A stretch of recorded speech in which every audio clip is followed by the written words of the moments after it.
going on, guys? Jeff Van here. Tiger at 59 on the screen, tier what? Tiger 59 Commander.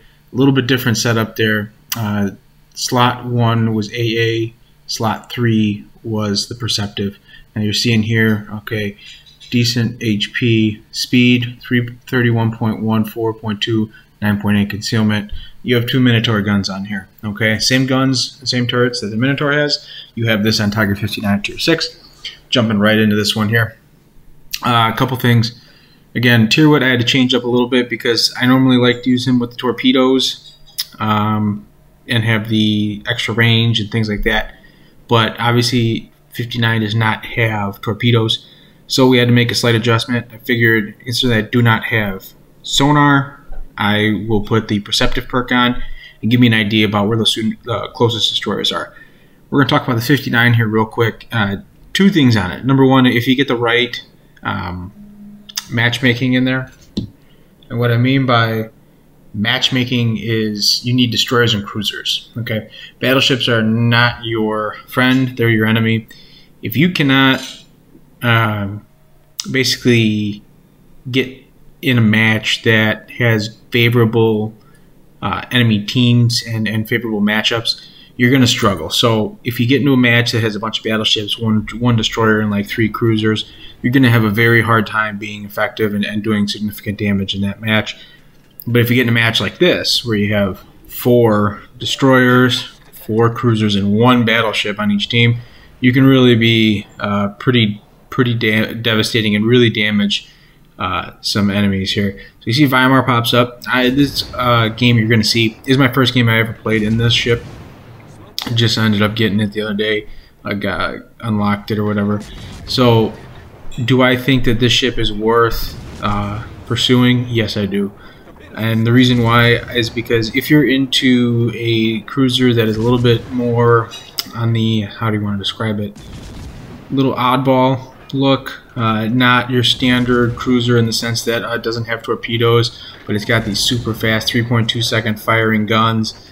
It's got, even without like Tenant or an agility build on there, in that sense with the Commander setup, you still have 4.3 second rudder. You got 31 plus knots in the water. You have that adding up, and to me, when you put all that together, you end up with a decent ship. Now you see here, look at that mini map. Look at all these destroyers that pop up here. Okay, now look how fast these guns just absolutely delete this Akatsuki. Okay, this is my point.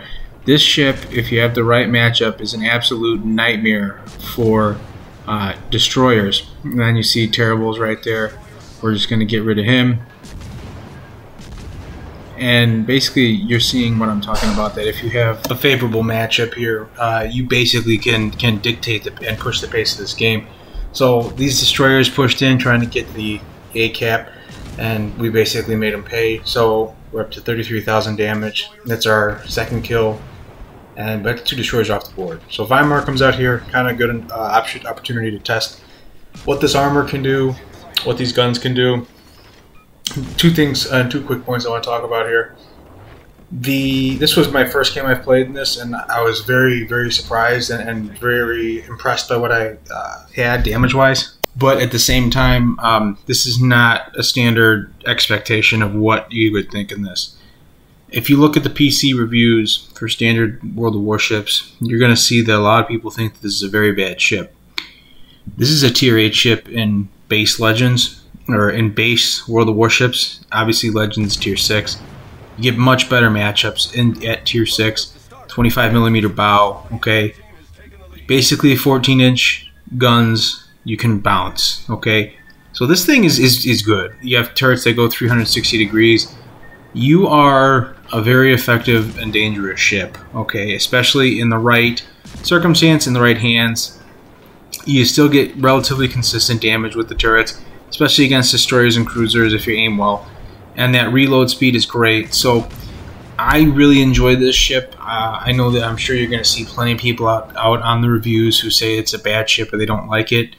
I think with Tenant, you can be pretty agile and dangerous. Excuse me, dangerous. So, as I was saying, a little tongue twister there. Anyway, But when you have a commander like Tyrwhitt, to me, that is where these smoke British cruisers shine. Again, I have 9.8 kilometer detectability. Okay, that's not speccing into the detectability at all. MASP, or the MOS, whatever you want to call it, pops up here. And we're going to give him some good shots. Again, I know where the closest ship is, right? So I know that he's still there.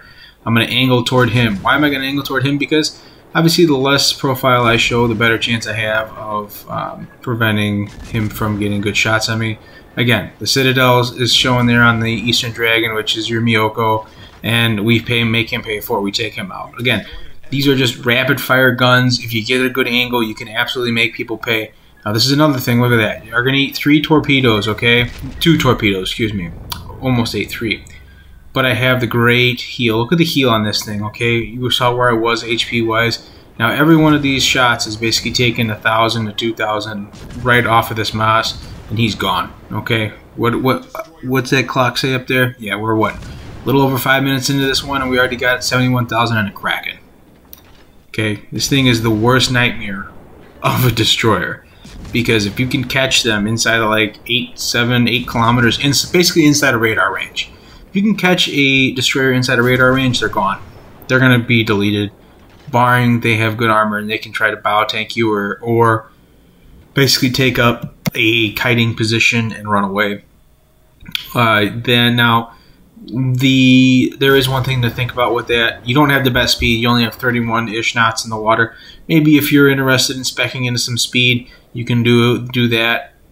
You know, give you a little bit more staying power to run them down. Them being destroyers and other cruisers. There are some downsides to this ship. And the main downside to me, and this is the biggest gripe I have, if this thing even had a 1 rack of swiveling torpedoes that was a 4 count or a 3 count, I would be ecstatic by that. Or you know, 2 racks, 1 on each side of a 2 torpedo count. It just not having any torpedoes really makes this thing vulnerable to being rushed. If you get rushed by a battleship or a heavily armored cruiser that's bow tanking you, you're going to have a very bad time, okay? You're really going to pay for those decisions if you allow yourself to get pushed. You have to be close enough to be within the effective range of your guns, but you have to leave yourself enough of an out to where you can basically protect yourself. The key here, and you're seeing, look at pretty good dispersion there on those. Again, that was just bad aim. That's not bad dispersion.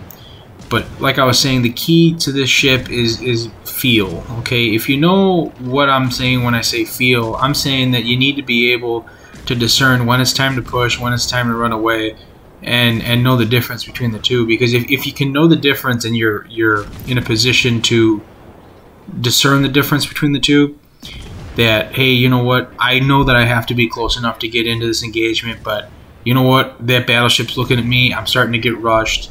It's time for me to start taking up that kiting position and basically begin fighting a defensive battle, either back toward behind my battleships, back toward where I have a large number of friendlies, therefore I can basically have strength in numbers and defense, or it's time for me to stop shooting my guns, use my 9.8 or better concealment, and go dark. You know, there's benefits to that, okay? So again, I personally really like this ship. It's the first game I played in this ship. It's an absolute doozy of a ship. If you like challenging ships, definitely give this one a look. But if you're not really into the light cruiser game of the British, obviously it's not a ship for you. Not having torps makes it a big challenge, but I think it's a great ship. You're going to see 3,800 base XP in this one. One of my better games. If you like the video, leave it a like. Check this ship out, and we'll see you guys out on the high seas. Take care.